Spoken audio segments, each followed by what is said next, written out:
James, Hey, Tor, how are you? this is amazing. How are you, man? I'm good. How are you doing? Good. Nice morning start with this. I've forgotten this is quite a tasting for 9 a.m. They put all the cabs here. Oh my gosh, we're going through the whole thing? Yeah. So Oh, that's what I cool. thought too. So I didn't taste your 19s, right? I had just your No, you, 18s. you you haven't tasted the 19s yet. Have you tasted any of the 19s yet at all from anybody? Yeah, a lot.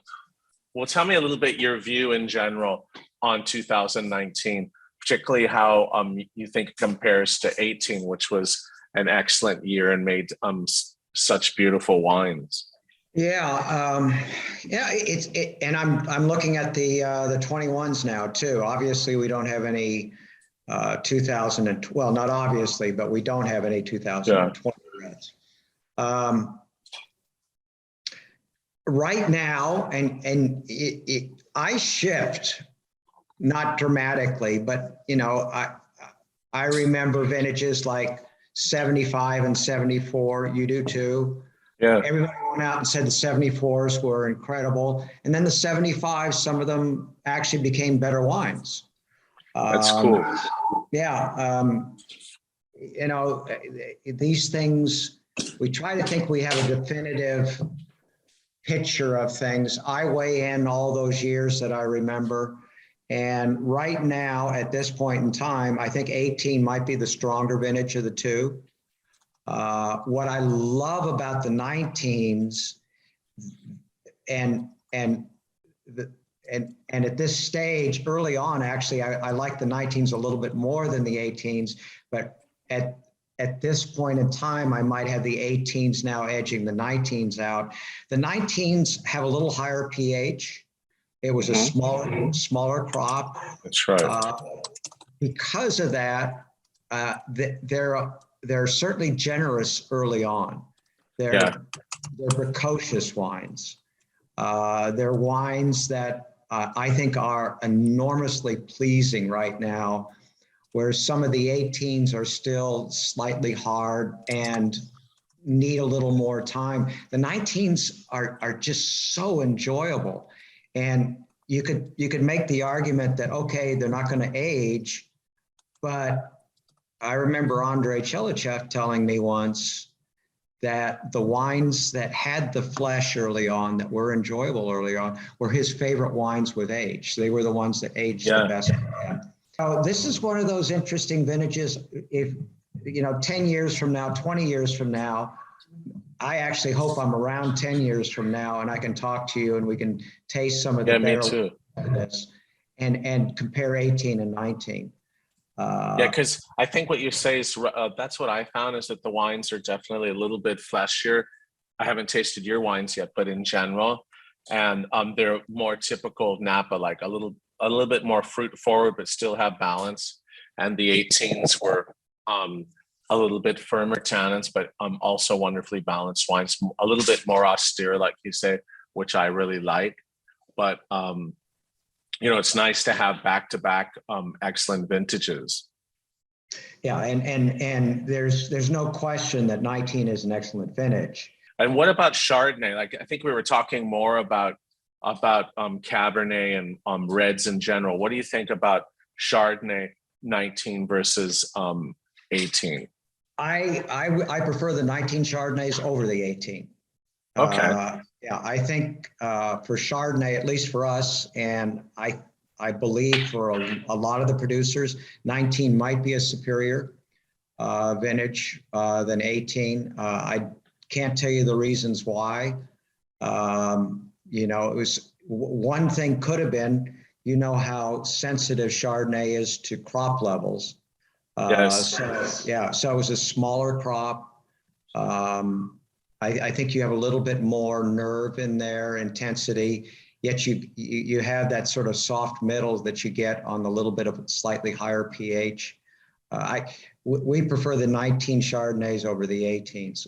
Again, Cool. with the reds, it's a little bit of a different story. Yeah, it just depends on the bottling or the vineyard. And is there anything you tweaked in the winemaking in 19? Was there any, or it really was just straightforward and just kept to what you were doing? Yeah, and that's a great question. We actually did a lot more post soaks in 19 than we did in 18 to get the flavor levels that we wanted to in the wines. They just took a lot more post soaks to get to that, this is time to press now point. 18s were just simple. I mean, you didn't have to wait too long for everything to get into position as you. So when you say that, like, what was the difference? So you're saying the maceration after the alcoholic fermentation. So how much more time by comparison in 19 to 18? A week to 2 weeks. Wow, that's a lot. It is a lot. Well, that's super interesting. Yeah. It just, the wines demanded a little more time on the skins for us. And we loved what happened when we did that. So you wanted to get more tannins then? Well, what you end up doing is it's if you take a tannin molecule, the tannin molecule actually becomes smaller and softer on the palate. Mm-hmm. So it's not so much getting the harder tannins; it's seeking out the softer tannins, and that's what we did with that. That's really interesting, because I found that sometimes that 19s, I called them like they're fruit driven, like sort of what I would say more, what a lot of people think of Napa Valley, and the wines that tended to have more tannin, and framed their wines, were the more interesting wines, and the top producers did that. But there were people in between that made very fruity and attractive wines, but a little bit fruit forward, verging on jammy.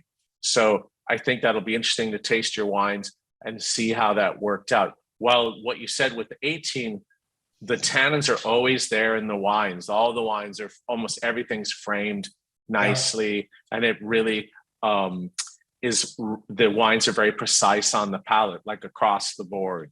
And I never knew this. It's so interesting. I never knew that there were shorter macerations, meaning just like everybody could make a well-structured wine in 18 if they didn't mess up their winemaking. That's really cool.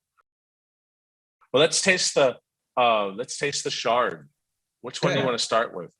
I start with the hide. The hide is a very cool site. You know Larry Hyde's vineyard pretty well. Yeah.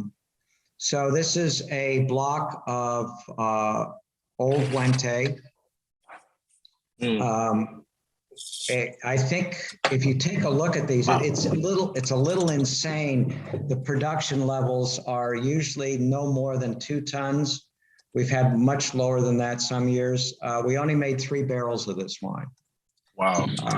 Yeah, it's a beautiful block and hide, that old shot cluster Wente. I think Larry's one of the most brilliant growers out there. For me, with Chardonnay, I don't follow his Pinot Noir that much, but we're big fans of the Chardonnay. I like the dense. It has a real polish to it. It's tight and has a wonderful depth and intensity.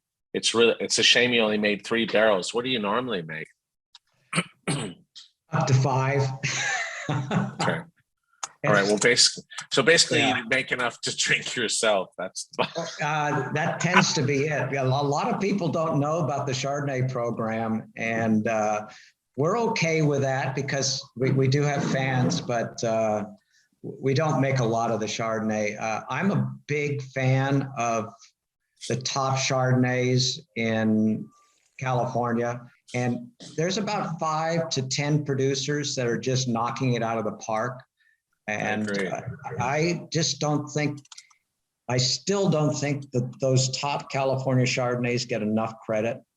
You're doing a great job, but No, and we think that Chardonnay is the most exciting grape in the United States because there's amazing Chardonnays coming from Oregon, Washington, but even places like Virginia, Maryland, from Long Island. So it seems to Wow, work everywhere and makes really exciting wines. So that's we're totally interesting. on board with you. Yeah. Anyways, yeah. So this is a really great wine, the Cuvée, Susan. I have to name it after my wife. I know, You know, of you know how course, that goes. you did the right thing. Okay, now we'll go on to the Cuvée Torquiana. Yes. This is an interesting story. So this is one of Larry's closest friends. He lives about a half a mile from Larry. So you have the same climate. Soils are a little different. But he took cuttings out of Larry's old Commandant block of, Oh yeah. yeah, so this comes out of the Commandant block. And he actually took the cuttings from the shyest or the vines that had the least amount of leaf or growth. So he took the stunted vines and he planted 3 acres of those. And comes from that 3-acre plot. Funny thing Wow. is, yeah, it's a little richer. It's a little rounder. Yet it's, you know, a lot of the materials are the same, but it's a different wine. And I like the you do more leaf stirring with this? You know, it changes every year. Okay. But what's interesting is, yes, we do a little more, but that is not what gives it that mid palate that I think that you're picking up there. Exactly, where it just spreads out. And I would have said the same thing because of that mid palate. That's not so much leaf stirring; it's just the grapes. Well done. This is really really exciting stuff. Good. Okay, so I don't know if you had the reds, but you know them well. Let's go through them because it's a treat to taste with you. What so I guess we start out with, which one do we start with? The Tierra Roja then. Tierra Roja. Tierra Roja is that vineyard that's directly below Dalival. That's right. Goes right up the hill there. It's about 4 acres. It always has that sort of tile, like terracotta, dusty thing in the nose. Well, if you saw the soil, and of course, the color of the soil, and the soil doesn't translate directly into flavor, but it's interesting you say that because it's that red terracotta soil that every inch of that vineyard is covered with. What's nice, thinking back to your thing about the extract, the maceration. Also, this is a wine sometimes where it can go jammy very easily. Yes. And I think that the Tierra Roja, this is one, yours really has nice layers of tannins and it keeps it fresh and gives it tension. Okay, let's now what do you want to try? Let's go Vine Hill Ranch. Okay, cool. What is I always forget, is Vine Hill Ranch Vernica from Bonn? Vicina. Vicina, I mean, yeah.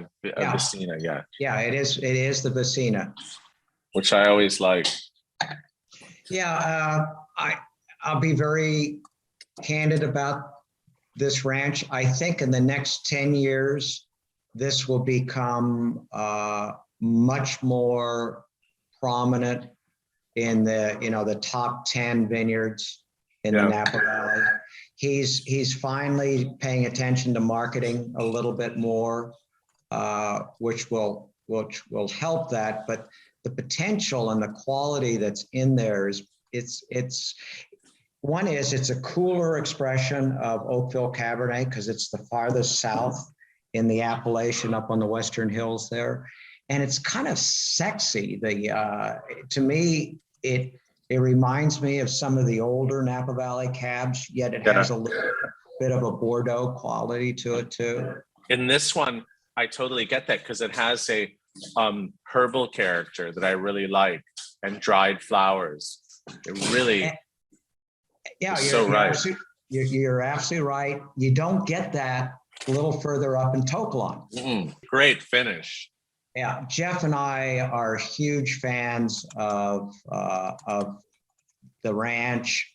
We feel we've got some very good blocks in there. Wow, you really nailed it on this one.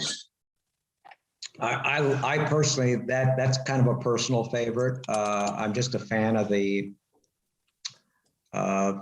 ranch and the people, and it gives me a different expression of Cabernet that I think more people should appreciate, but that's just me. Okay, let's try something else. Why not? Well, shall we, before we get into To Kalon, I think we have Melanson there, correct? Yeah, that's right. That's right. Okay. That'll pop us into a little mountain fruit.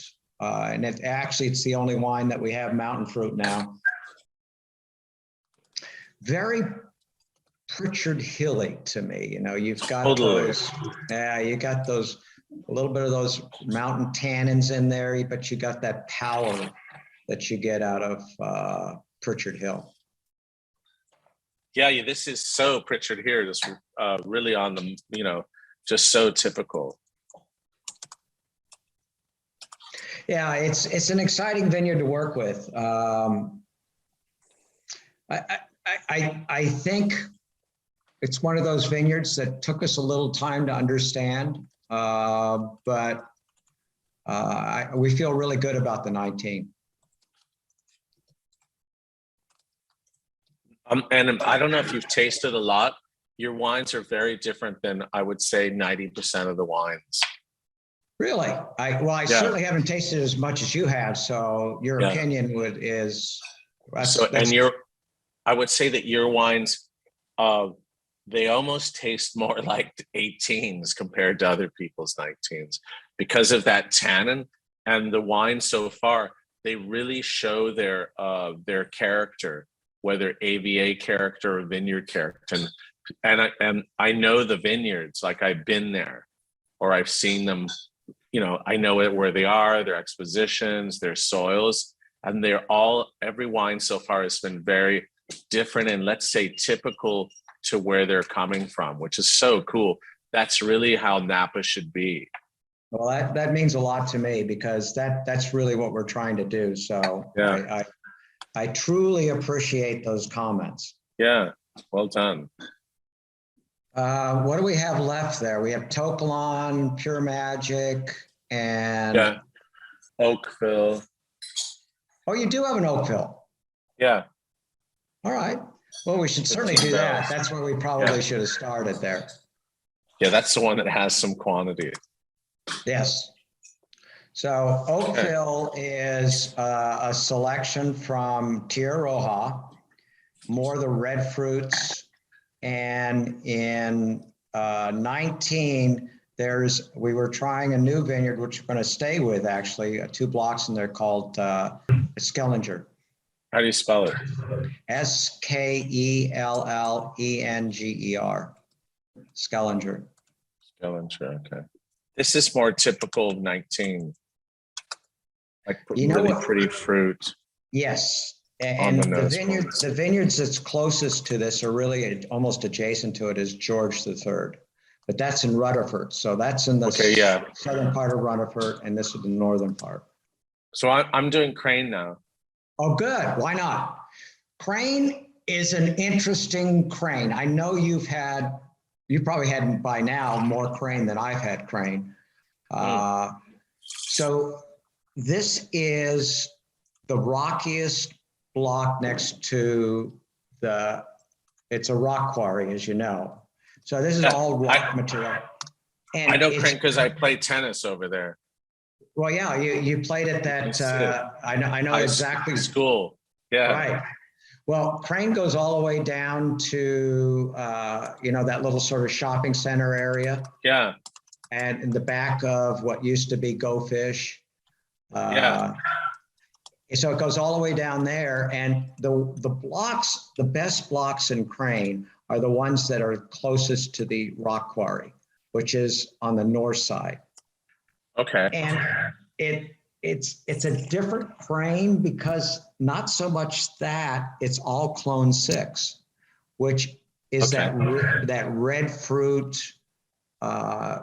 It is the most distinctive clone that I know of for Cabernet, because you taste a Clone 6 and you go, that's Clone 6. Whereas you can taste a 337, a 4, a 7 or an 8, and you go, okay, tell me what it is. I don't really know. 6 it's kind of more of a redder fruit character. It's the shyest clone of all that I mentioned. So the growers hate it. Us producers, we just love that exotic quality that you get out of Clone 6. But also what I like about it is that the quality of the tannins, sometimes it can be a little bit dry and rustic, where you get that crushed stone character Crane. And this one's, you sort of tamed the Crane. I love it. I'll tell Jeff you tamed the Crane. Yeah. I like that. Okay, so now we'll do To Kalon, right? Yeah, To Kalon in 19 was an evolution. We had 2 wines because we've got 7 blocks now. So we had pulled 2 wines out, a possible third. And one day when Jeff and I were working around on blends and the barrels, I said, Jeff, what if we put everything together? Let's taste it against, our favorite blocks and see how it compares. And the wine was superior to any one of the blocks and the lots that we pulled out. So it's one of those rare instances where all of To Kalon really went in together for one wine. So I actually think we probably have at least 8 barrels on that thing. Wow, okay. It's very To Kalon, but maybe I don't know, it's not dominated by red fruit that you get sometimes with To Kalon, which is a good thing, I think. Yeah, the darker fruits come from the F block. And F block is 337, and it's the block that's the furthest east in To Kalon. So this is as far east as you can go. So you have the leaner soils and you have that more powerful clone. And I think it really shows in that vintage. Now I get what you say. It's going to be so interesting to drink 18 and 19 year wines and see how, I think they're going to be one year you like, one moment you like the 19, the next moment the 18. And that's what's fun about wine. I couldn't agree more with that.